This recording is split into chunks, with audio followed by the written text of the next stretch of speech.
Hello అండి అందరికీ ఈ రోజైతే మా ఇంట్లో కులకంద కూర తయారు చేస్తున్నాము. కులకందని చామదుంప కూడా అంటారు అనుకుంటా.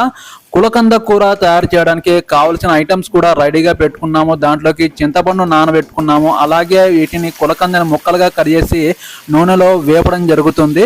ఈ కులకంద గడ్డ ఇంటి దగ్గరే న్యాచురల్ గా పెరిగింది. ఇది ఆరోగ్యానికి చాలా బాగుంటుంది. ఈ కులకంద గడ్డ ముక్కలుగా కట్ చేసి నూనెలో ఫ్రై చేసి దానికి కావలసిన ఐటమ్స్ అయితే మనం తీసుకోవాలి. దీంట్లోకి కావలసిన మిర్చి, ఉల్లిగడ్డలు, మసాలా దినుసులు అన్ని మిక్సీ పట్టుకొని పక్కనే పెట్టుకోవాలి. ఈ ముక్కలు చాలా వరకు మొత్తం ఫ్రై చేసిన తర్వాత కంప్లీట్ అయిన తర్వాత అప్పుడు కర్రీ చేయడం మొదలు పెట్టుకోవాలి.